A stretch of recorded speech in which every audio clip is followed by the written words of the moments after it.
Bonjour, bonsoir, bienvenue sur la chaîne de l'immigration et de l'entrepreneuriat. Aujourd'hui, nous allons mener une longue entrevue. Ce n'est communément pas la chose que nous faisons sur ces chaînes, mais vous savez, aujourd'hui, nous recevons un invité de marque, Florian Moncam, on ne le présente plus. Vous avez forcément dû le voir sur plusieurs de vos plateformes, que ce soit Instagram, Facebook ou encore sur les différents réseaux sociaux, parce que ce monsieur qui est là, il parle de l'investissement immobilier. Mais avant d'y arriver, on va commencer par décrire un portrait de sa personne avant son arrivée au Canada. Et puis, sans plus tarder, on va lui laisser le soin de se présenter lui-même. Bonjour Florian. Bonjour Stéphane, merci pour l'invitation, comment ça va? Ça va bien et toi? Très très bien, très très bien. Alors, écoute, moi, ça va faire un an et demi que je te suis, hein. Plus d'un an et demi en passant. Et j'ai vu plusieurs vidéos où tu nous parles de l'investissement immobilier, etc. On va en arriver, mais moi je veux te connaître en profondeur. C'est-à-dire avant le Canada, qu'est-ce que tu faisais et qu'est-ce qui t'amène ici? D'accord. Donc avant le Canada, je suis originaire du Cameroun, donc Ok. j'ai grandi au Cameroun, à Douala. Donc j'ai une enfance classique, hein. Donc voilà, j'ai évolué dans une famille, on était 6. Ok. Malheureusement, j'ai mon frère qui est décédé il y a de cela quelques années. Mais quand même bien. Et merci. Et j'ai eu un parcours classique au Cameroun. Par la suite, je suis parti étudier en France. Ok. Donc j'ai fait des écoles de commerce, notamment à Montpellier, puis à Paris. Et petit détour en Angleterre qui s'est pas très bien passé. Et ensuite, j'ai travaillé en fait dans l'audit. Donc j'ai Ok. travaillé chez KPMG à Paris, à la défense en système d'information. Ok. Et en fait, c'est durant mon séjour en Angleterre, parce que j'étais allé en Angleterre suite à il y avait des politiques d'immigration un peu compliquées en France. Donc dans la vie, il faut toujours avoir un plan B, C, Z. Donc Tout à fait. Tout je à me suis fait. dit, bon voilà, c'est là que le beau-frère de mon meilleur ami Ok. revenait du Canada et m'expliquait que non, avec ton diplôme, tu as un bachelor, tu peux immigrer au Canada. Moi je connaissais le Canada, le nom, mais je ne savais même pas où c'était sur une carte. Donc du coup, j'ai entamé la démarche et je me suis dit, bon, au cas où on ne sait jamais, ça pourrait être une bonne option. Donc j'ai obtenu ma résidence permanente en 2013, si je me rappelle bien. Ouais, c'était 2013, ça a été assez rapide. 2013, mais malgré ça, je suis retourné.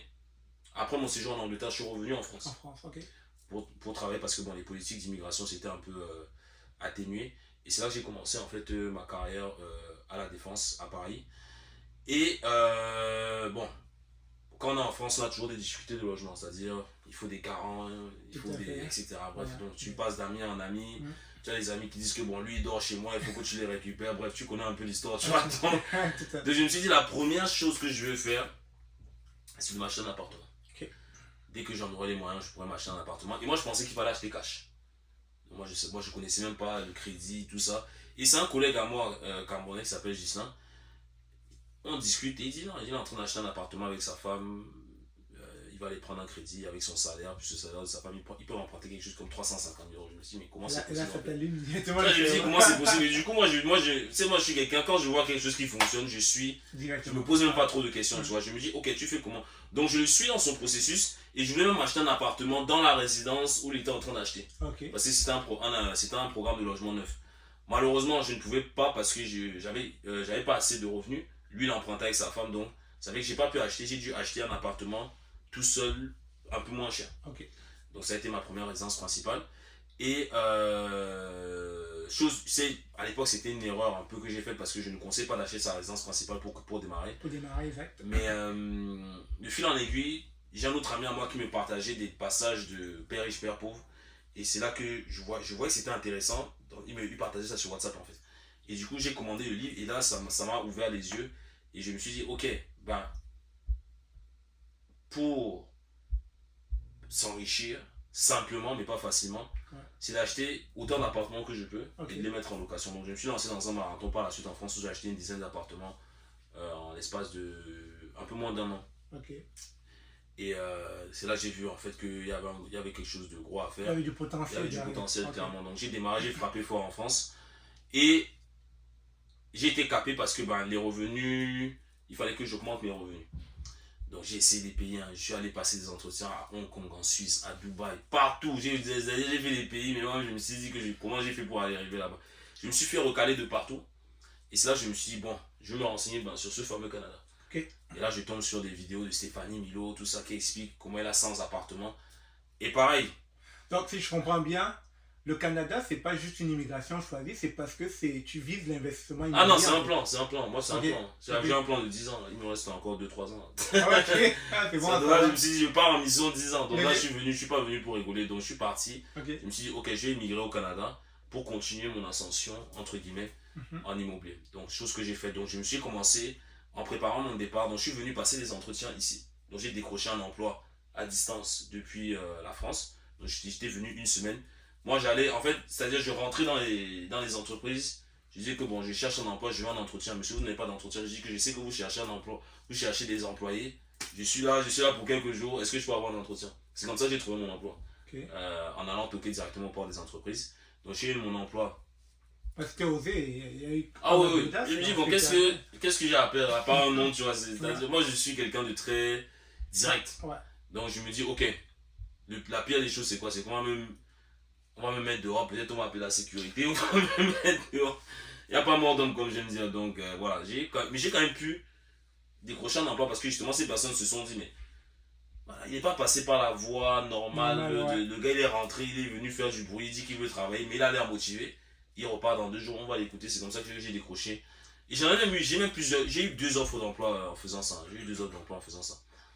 Donc, du coup, je suis reparti en France et là, j'ai décidé, du coup, d'immigrer au Canada avec ma conjointe. Ok.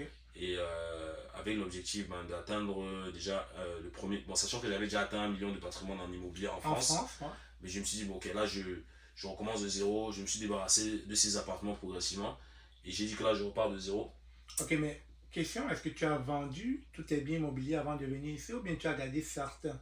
Il y en a certains que j'ai transféré en compagnie, ouais, Ok. que j'ai revendu Ok. par la suite. Donc, chose que j'ai fait. Donc, j'ai dû faire un petit réajustement. Oui. Parce qu'en fait, quand tu détiens des biens en perso, ça peut causer problème parce qu'en termes de double imposition, tout ça. Exactement. Mais avant qu'on entre dans le Canada, dans le vif, là, j'aimerais savoir, quand tu entres au Canada, est-ce que tu viens en tant qu'investisseur? Est-ce que tu viens avec un permis de travail fermé? Tu viens avec quel statut? Résident permanent. Ah, résident J'étais résident permanent. permanent, tout à fait. Ouais. J'étais résident Les permanent. portes sont déjà ouvertes quand tu entres en tant que Exactement. résident permanent. Oh non, j'étais déjà. Parce que en fait, j'avais fait la demande. J'avais fait la demande de travailleur qualifié. Ok. À l'époque, parce qu'ils demandaient, je crois qu'à l'époque, en plus, c'était plus comme maintenant où si tu Ah, peux c'était faire beaucoup en plus ligne, hein. facile. Hein. C'était. Beaucoup, ouais. Non, mais c'était très fastidieux. Hein. C'est-à-dire, je me rappelle, et on m'avait renvoyé mon dossier 2 fois. Ok. Parce que si tu loupais une signature, Direct, ouais. on te renvoyait. Et tu avais 3 mois pour renvoyer. Des fois, j'attendais genre le 87e jour avant de renvoyer mon truc. Donc, c'est pour ça que ça a pris un peu plus de temps, même si ça a été très rapide. Ok. Mais si, en fait, il fallait, je crois qu'il demandait à l'époque l'équivalent d'une licence. Donc, j'avais mon bachelor en Angleterre. Ok. Et 4 mois d'expérience. J'avais fait des stages, Super. tout ça. Donc, Là, ton immigration, c'est pour la province du Québec. Hein. c'était pour le Québec, tout à Ok, fait. Ouais. super. C'était pour le Québec, ouais. Donc, moi, je suis venu je suis venu en tant que résident permanent. Et ma conjointe avait son PVT. Ok. Programme vacances-travail. Ouais. Et ensuite, je l'ai parlé. Un programme vacances-travail qui est offert aux Français de moins de 35 ans. C'est ça, exactement. Super. Mais donc, du coup, tu y arrives par la grande porte parce qu'être arrivé en tant que résident permanent, c'est la grande porte en passant. Et est-ce que ton intégration va être difficile? Ou elle va être simple, facile, parce que tu viens de la France? Quand tu dis intégration.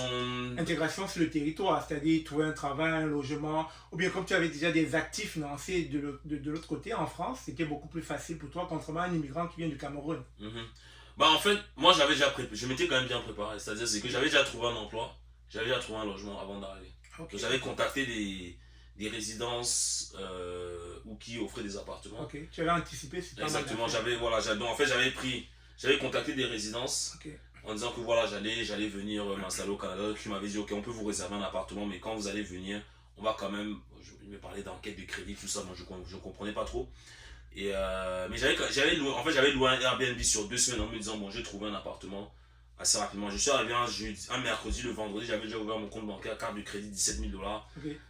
Je commençais 2 semaines après.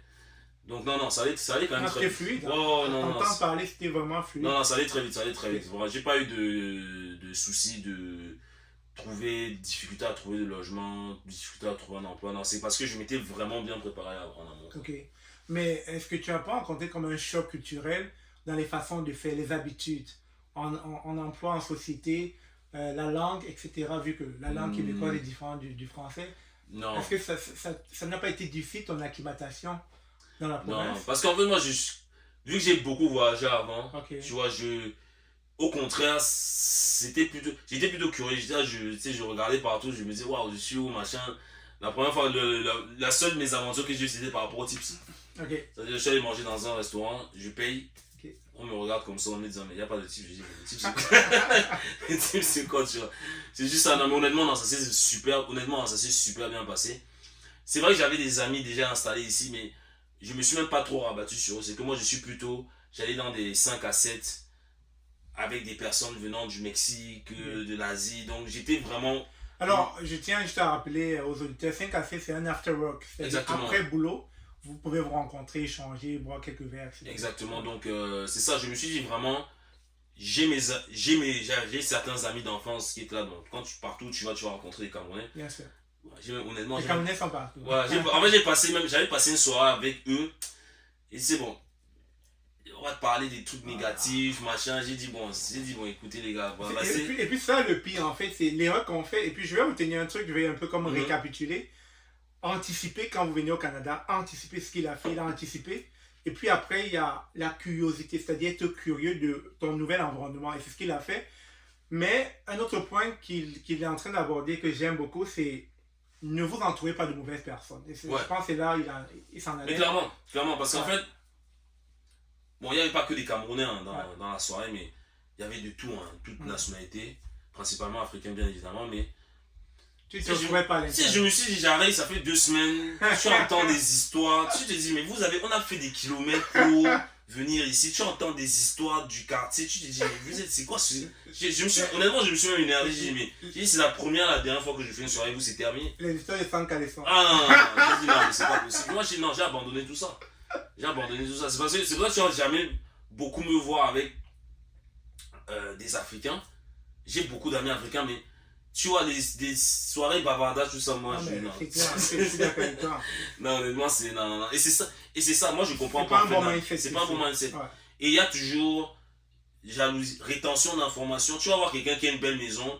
Tu vas lui demander, gars, comment tu as fait pour acheter une belle maison? Il va te tourner dans tous les sens, au lieu de te dire comment il a fait, parce qu'il veut pas que tu aies une meilleure maison que lui. Donc, moi, j'entendais des trucs, je me suis dit, non, c'est pas fait pour moi. Je suis allé m'ouvrir à d'autres communautés, les Maghrébins, de tout. La personne qui m'a guidé en immobilier, c'était quelqu'un qui était plus jeune que moi, qui était originaire du Maroc. Il ne parlait même pas bien français. Et c'est lui qui m'a dit, non, écoute, moi, j'ai deux immeubles, j'ai 2 subways. Voilà comment tu peux faire. Wow. Et c'est là qu'il m'a, de fil en aiguille, boum. Et c'est parti. Ça a décollé. Très intéressant. Alors, dis-moi, une fois que tu as vu comment tout cela marchait, tu étais toujours en emploi, d'accord? Est-ce que c'est à quel moment tu décides de quitter ton emploi pour être full entrepreneur comme tu l'es aujourd'hui là? Alors, en fait, comment je suis, quand j'ai commencé à travailler, bon, je savais, parce que je travaille genre en cabinet d'audit et c'est très prenant. Très prenant. Donc, tu travailles. Moi, j'ai jamais connu le 35-40 heures. C'était 60-70 heures semaine. Oh. Donc, j'ai jamais connu ça. C'est pour ça que j'ai une grosse capacité de travail. Je pense que c'est resté encore en moi. Mais j'ai tout de suite compris que j'allais pas mettre long feu. Donc, moi, j'avais un plan de 3 ans. Donc, de me dire, ok, il faut que j'achète des immeubles tous les 6 mois. Okay. Donc, chose que j'ai faite, mon premier immeuble, j'ai acheté au bout de 6 mois après avoir immigré. Okay. Donc, j'ai démarré. On peut avoir le coût, le prix, ça t'a coûté combien? 360 000 $. Okay. C'était un triplex que j'ai toujours d'ailleurs, qui aujourd'hui vaut 800 000 $, donc c'est un truc de fou. Ouais. Donc j'ai acheté mon premier triplex. Donc en fait, dès que je suis arrivé, en fait mon plan était déjà tracé parce que je m'étais déjà formé en investissement immobilier. Okay. Je savais pertinemment que je pouvais y arriver. Et je suis allé auprès de bonnes personnes justement parce que en faisant mes recherches, en essayant de trouver des contacts, beaucoup de personnes m'ont dit que c'est pas possible d'acheter mon premier immeuble parce que je suis une nouvelle arrivant étranger. Donc, pour eux, j'étais investisseur étranger. Donc, qui dit investisseur étranger dit 35% de mise de fonds. Donc, il a fallu que je tombe sur quelqu'un qui est également immigrant, mais qui m'a dit non, mais c'est tout à fait possible. que tu puisses acheter ta première propriété. Enfin, d'obtenir ton financement parce que la propriété, je l'avais déjà trouvée. Ouais. Donc, il a pu dénouer ma situation et j'ai pu faire l'acquisition d'un triplex à 360 000 $ dans Hochelaga. Et c'est ça. Et par la suite, j'ai enchaîné, c'est-à-dire 6 mois après être arrivé, premier immeuble, deuxième immeuble toujours dans la première année. Ok, Les 6 mois qui ont suivi, un autre immeuble. exactement. Et en parallèle, je lançais mon business en fait, mon business en ligne. J'ai fait un peu de dropshipping aussi. Donc en cumulant les investissements, bah, j'ai rapidement pu atteindre un certain revenu. Donc, parce que quand j'étais à l'emploi, je gagnais peut-être 3500 net par mois, quelque chose comme ça. Ok. Et lorsque j'ai quitté mon emploi, grâce au loyer, grâce au cash flow que j'ai généré de par les immeubles, je crois que j'arrivais à générer quelque chose comme 2300, 2500 Avec les immeubles. avec les immeubles. Ok. Donc je me suis dit, bon, C'est bon, je là, peux quitter mon emploi. je prends le risque de quitter mon Ouais. emploi et tout de suite après, Mais c'est tu as ça. déjà accumulé combien d'immeubles quand tu quittais ton emploi au total? J'avais à peu près, en termes de lot, Ouais. j'avais à peu près une quinzaine de lots, ouais. Ok. Quinzaine de lots, ouais. Ouais, un peu moins de 15, ouais. Une quinzaine de lots. Moi j'ai une question. C'est bien beau, hein, parce que ça va motiver plusieurs personnes qui suivent là, d'anticiper, d'être curieux, et à un moment de se dire, ok, je vais enchaîner les biens immobiliers, quitter mon boulot. Mais ce qu'on ne sait pas, ce que tu nous dis pas maintenant, c'est qu'il y a des challenges, des défis en arrière. Parce que ça n'est beau quand tu parles. Ah oui. Alors, on veut savoir qu'est-ce qu'il y a en arrière, parce que c'est pas aussi facile comme tu le parles là. Ben, il y a eu beaucoup de prises de risques. Ok. Beaucoup de prises de risques, mais bien évidemment maîtrisées. C'est-à-dire c'est que j'ai eu à utiliser beaucoup de leviers. Donc, c'est-à-dire. Et quand je dis même prise de risque, c'est pas vraiment des risques parce que je me dis, ok, j'ai dû à faire des prêts. Donc, tu peux utiliser des marges de crédit. J'ai eu à faire des prêts, notamment, j'étais dans des tontines, etc. Exact. Donc, je me suis dit, ok, plutôt que d'utiliser cet argent pour des fois, parce que des fois, il y a des personnes qui vont utiliser la tontine pour payer d'autres dettes, qui vont utiliser des prêts pour payer d'autres dettes, qui vont utiliser des prêts pour consommer. Je me suis dit, non, moi, je prends ces prêts-là et je l'investis, je l'utilise comme mise de fonds. Donc, j'appelle ça acheter du temps parce que tu achètes de l'argent auquel tu n'aurais jamais eu accès en temps normal et tu passes à l'action maintenant. Et c'est un coup qui est le taux d'intérêt. Ok. Donc, c'est sûr que ça a été challengeant parce qu'il fallait que je mobilise des fonds. Bon, on a des stratégies pour y arriver, bien évidemment, mais ça, surtout, c'était ça de maîtriser le risque et surtout, vu que c'est de grosses sommes, parce que des fois, ça peut être une voire deux fois ton salaire annuel auquel tu as accès comme ça. Bien sûr. Il ne faut pas se planter. Il ne faut pas se planter, tu vois. Ouais. Il ne faut pas se planter. Donc, ça, surtout, c'était ça. Bon, moi, j'étais quand même préparé mentalement à ce niveau-là. Je savais que ça donne quand même une certaine discipline. Hein, de te dire que tu as accès à autant d'argent. Il ne faut pas que tu te trompes. Bon, après, en immobilier, c'est difficile de se tromper si tu fais bien les choses. Mais ça, surtout, était ça le challenge. Un autre challenge, c'est beaucoup l'entourage. Beaucoup l'entourage parce que quand tu commences à dire que oui, je vais investir, les gens te prennent pour un fou, oui, c'est ce que ça a marché, il se prend pour qui? Jusqu'à ce que tu frappes un immeuble, puis un deuxième, après les gens disent, hey, comment il a fait un troisième? On dit, ok, là ça fonctionne, tu vois. Tu vois, on dit, ok, là ça fonctionne. Là, maintenant les personnes commencent à t'écouter. Tu dis, bon, voilà, je vous avais dit. Comment ça se passe cette affaire-là? Raconte-nous, en fait, c'est ce qu'ils viennent te demander parce qu'ils voient que ça marche. Ils voient les résultats. Exactement, exactement. Tu sais, les gens sont souvent sceptiques, ils se disent, non, c'est pas possible, jusqu'à voir les résultats. Jusqu'à voir les résultats. Donc ça a surtout été ça. Donc l'entourage proche, la famille, les proches qui ne croient pas nécessairement à ce que tu fais. Surtout même quand tu te lances sur YouTube. Quand je me suis lancé sur YouTube, les gens pensaient que j'étais fou. Moi je me suis dit, quel gars qui parle devant sa caméra? Genre j'ai des amis de mes parents qui demandent à mes parents, est-ce que votre enfant n'a pas perdu la tête? Tu vois, donc, alors qu'en fait c'est vraiment un levier extrêmement puissant d'avoir du contenu sur YouTube. Mais c'est ça, ça a été surtout l'entourage proche. Les amis, les collègues aussi, parce que bon, tu racontes un peu ce que tu fais. Et j'ai eu quelques mésaventures à part avec mes collègues parce que bon, voilà, c'est dans ma boîte, on me disait oui, tu peux allier vie pro, vie perso. Donc les gens savaient que je faisais de l'immobilier. Bon, après, j'avais tellement de pression que ça s'est un peu, comment dire, ressenti sur mon travail. Donc, vous savez que ma boss à l'époque avait joué de ça pour essayer de me kick out en fait, c'est-à-dire. C'est qu'elle m'a dit, qu'est-ce qui se passe? Je crois que tu me vois, j'avais 13 kilos en moins, tellement j'étais. Le stress, non, c'était vraiment beaucoup de stress. Sachant qu'il y avait le stress du boulot, plus le stress de ne pas me planter. Parce que j'ai dit à ma conjointe, écoute, laisse ton travail à l'hôtel, elle travaille dans un grand hôtel à Paris, j'ai dit, laisse-moi ça. On part, donc tu te dis, bon, si tu te plantes là, tu vas avoir des problèmes. Donc tout ce stress-là, et du coup, on m'aborde, on me dit, parce que j'avais fait une erreur, et si devait sur une formule Excel. Ouais. Et du coup, c'est remonté en disant, Florian a fait une erreur sur une formule Excel. Mais tu sais, quand ça va mal, on oublie tout ce que tu as fait de bien. Bien sûr, bien Tu sûr. vois, c'est juste une erreur, alors que j'avais géré énormément de mandats. J'ai pu rapporter énormément d'argent à mon département. Mais le jour où j'ai fait une erreur, les gars ils se sont dit, on va le mettre dehors. Comme je le dis tout le temps, c'est pas la boîte de ton père, donc... C'est ça. C'est ça. Et tu vois, et c'est là où en fait, c'est arrivé au bon moment. Pourquoi? Parce que c'est arrivé au moment où j'ai acheté mon dernier immeuble et où mon business était en train de décoller. Super. Donc c'est même pas démissionné, j'ai disparu. C'est ça. Et puis aussi, souvent, je me dis, lorsque ton employeur connaît tes activités, tu vois, si jamais il y a quelque chose qui se passe au boulot, la première réaction, c'est de penser à ta vie privée, c'est-à-dire peut-être sur tes activités qui Exactement. impactent ton emploi, alors que s'il ne connaissait pas ce que tu faisais en arrière-plan, peut-être il ne se serait même pas envisagé de penser que ça pourrait être ça le problème, tu vois. C'est ça. Et c'est là où en fait je me suis fait entre guillemets avoir parce qu'il s'était dit non mais t'inquiète, on va voir si tu peux bosser en 4-5e, etc. Mais en fait c'est parce que vu qu'il y avait beaucoup de personnes qui venaient de la France dans d'autres cabinets, donc c'est un collègue à moi qui m'a informé que là, c'est pas bon pour toi. Il n'y a pas de problème, on a déjà le plan Z. Faut pas tout dire. Faut pas tout dire. Exactement. Alors, moi, j'aimerais te poser une autre question. Une fois que tu acquiers ces différents biens immobiliers, tu dois forcément avoir des locataires, etc. Mais tu n'as jamais rencontré des gros challenges avec ces locataires parce que je connais des propriétaires qui en souffrent. En fait. Si.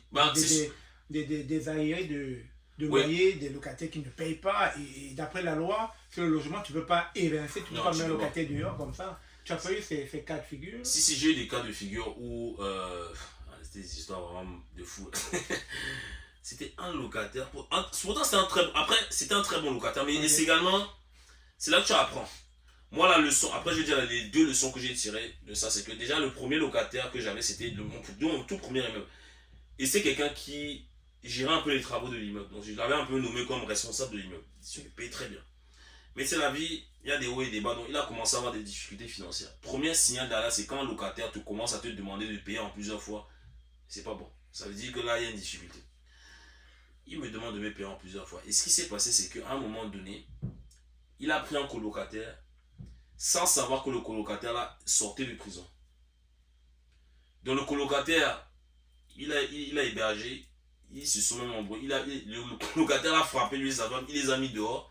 Et du coup, j'arrive, je dis, mais j'ai pas reçu mon loyer. Je vais là-bas, on me dit, je dis, mais si vous êtes qui? On me dit, vous êtes qui vous? Oh my God. Et du coup, je commence. Et le truc, c'est qu'il essaie de rentrer dans les logements des autres locataires. Et j'étais tous les jours à la police pour signaler le gars. Wow. Et j'allais tellement là-bas que les gars se sont dit, on va un peu regarder de qui il parle et tout. Et en fait, ils ont identifié que c'était quelqu'un qu'ils ont recherché même. Donc j'ai eu la chance qu'après, bref, ils ont pu mettre la main sur lui. Et je sais pas s'il est reparti en prison, bref. Donc j'ai eu ce premier cas de figure. J'ai eu un autre cas de figure d'un frère camerounais que j'ai hébergé aussi. Mais le gars m'a saccagé le logement. Oh là là là là là. C'est-à-dire, je sais pas si c'est le Covid ou si c'est la drogue, je sais pas, mais à un moment donné, ça se passait très bien au début. C'est fou. Quand il y a eu le Covid, je pense que le gars il a vrillé, il commençait à faire la fête et tout. Et là, le problème c'est que, je vais pas dire qu'il y a eu un peu de racisme, le truc c'est que j'étais le seul copropriétaire black et le plus jeune de la copropriété. Et tout le syndic s'est retourné contre moi en disant il faut qu'il sorte, il faut qu'il sorte. J'ai dit écoutez, il y a la loi, je ne peux pas le faire sortir comme ça. Je vais m'arranger avec lui pour qu'il parte. Donc je lui ai expliqué la situation, je lui ai dit écoute, ça marche pas, il faut qu'on trouve une entente pour que tu quittes parce que là, j'arrête pas à avoir des problèmes. En plus, j'étais à Bali, à l'autre bout du monde. On m'appelle à 4h du matin, on me dit que le gars est en train de faire, avec le décalage horaire, je crois que c'est 9h entre le Bali et pratiquement 12h entre Bali et ici. Ouais. Le gars est en train de faire la fête, nanana. Je l'appelle, je lui dis écoute, il faut qu'on trouve une entente. On trouve une entente. 2 mois avant qu'il quitte, il se casse la jambe. Maintenant, je lui dis que bon, je vais voir les syndics. Je leur dis que le monsieur, il s'est cassé la jambe. Je suis un être humain. Je ne peux pas non plus le foutre dehors comme ça. Ils disent non, il doit sortir. Et ce qu'ils faisaient, c'était un peu illégal. Du coup, quand il n'est pas sorti le 1er juillet, ils ont commencé à me charger $100 par jour qu'il est resté. Waouh. Donc, à un moment donné, j'ai pris les avocats. J'ai dit, occupez-vous de ça parce que j'ai pas le temps. Bref, ça m'a pris énormément, énormément d'énergie. J'ai pas perdu d'argent parce que grâce à la revente, c'est-à-dire même le syndic bloquait ma revente. C'est-à-dire que quand les gens venaient voir pour acheter le logement, ils disaient que non, le logement, il est insalubre. Ils ont appelé la ville de Montréal en disant que le logement est insalubre parce que bon, c'est vrai que c'était pas très propre, mais c'était pas non plus insalubre. La ville de Montréal est arrivée, ils ont dit non, le logement n'est pas insalubre. Donc ils allaient voir les futurs acheteurs en disant que n'allez pas là-bas, le logement est insalubre. Bref. Donc story short pour dire que bon, j'ai quand même pu m'en sortir. Et troisième cas que j'ai eu, c'était une dame dans un de mes logements qui faisait du... Elle élevait des chats de manière illégale. C'est-à-dire, il y a de tout, hein. Ah, il y a de tout. Il y a de tout là. Mais c'est pas pour faire peur, mais c'est pour dire qu'en fait, si c'est aujourd'hui, j'ai une centaine de locataires avec mes associés là. Mais sur une centaine de locataires, tu vas forcément avoir le taux de mauvais payeurs, c'est 3 à 4%. Donc sur 100 logements, tu te dis bien que tu vas avoir 3 ou 4 zozos qui vont faire n'importe quoi. Donc ça, c'est la première leçon que j'ai appris, c'est que il y a également le type de logement.